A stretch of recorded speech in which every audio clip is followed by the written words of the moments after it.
Then we'll move on and add a couple of things if you guys are feeling comfortable. Alright, so we started from mount because this is very common, especially when you just start. This is a position you end up in a lot. I need to know how to get out, or it doesn't matter how many fancy submissions I've been taught. Right? If I'm stuck here, whether it's MMA getting pounded on my face, or Jiu-Jitsu getting pinned down, right? Or on the street waiting for some of his friends to kick me in the head, I gotta get out of this position before I worry about anything else. So, one leg's flat, I'm gonna shrimp. My hands, doing CPR right to his hip. I'm not trying to push on his knee with my hands. He's just gonna grab my wrist and pull it out of the way. Worse yet, he might go to triple mount and then try to murder me, right? If he does this, I'm okay.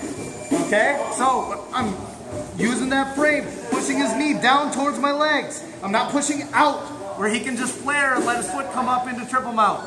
All right, I'm trying to push him down my body to hook that foot, right? When I push out, this is what happens. Then I gotta shrimp back the other way.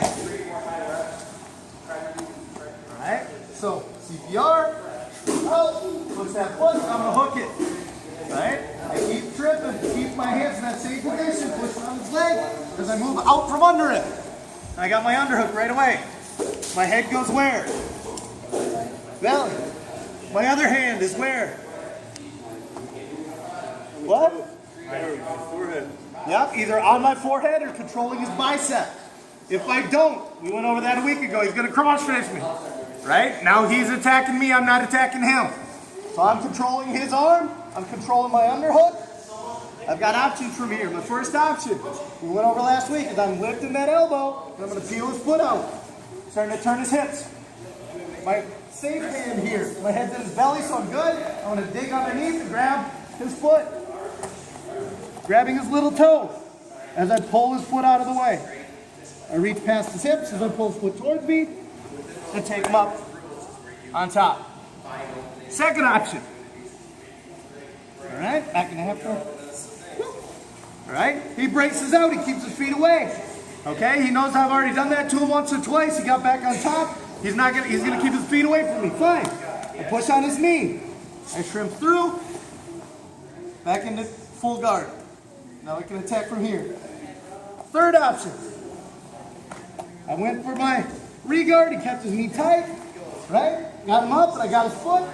Got a hold of his little toe, and I try to old school him, and he stomps his foot out and away from me, drives into me, kicks his foot free. Right? So instead, I catch that foot, he drives into me, I take him with it. Take him the opposite way in my C-cup sweep. We've also done that from side control. All right, so we got those three options. Any questions? You run through the second one again? Do you run re-guard? Re-guard. Okay. Is that your question? Where was your hand on the last option there? I pull. When he stops, I pull him back the opposite way. On his calf then? I'm still holding on to his little toe. Oh, still no. Thank you. Yep. So I'm up on my hip. I hook that foot. I grab his little toe. Because I want to still go for the sweep. Okay? When he stomps his foot and he starts taking it, I take him the other way. Now if he kicks his way back, I'm going to go back to it. And he drives into me again. And I go through it the second time. So, if that foot is too far away, or if I'm not able to hook his heel back, that knee's far away, I got my underhook, I'm going to post on it, and shrimp underneath it. Make space, and then I wrap that foot in. I'm pretty locked down. Was there on that one? What was option one again? Old school sweep. Can you see that one again? Sure. You love getting your reps. So I got my underhook, I'm controlling his arm, I hook that back foot, start pulling it out, that pulls his feet to me, I'm going to reach through and grab his foot here. Alright, the one that's underneath him, you guys can't see it, this one. Okay, switch my hips, so I'm pulling that, as I pull that foot out, I switch my hips and I belly down. Okay, post on my neck and I pull his foot towards my nose. Alright, be careful not to smell it, might tap out just from that, and I run his hips over. I don't let go of that foot until I'm in position. Limp arm my arm free. Then I can let go of it. Questions? All right, we're gonna go back to our drill. Same thing, mount escape, one of those three options. Okay, then get back on top, the other person's turn. Do another 5-10 minutes, work through each option.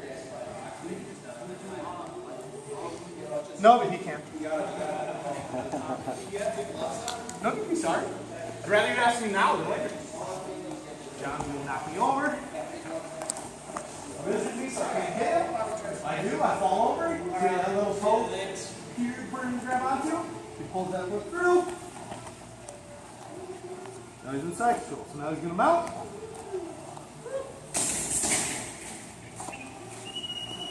Now it's my turn. I get my elbows down, flat the leg. All right, this time, there's space on this side.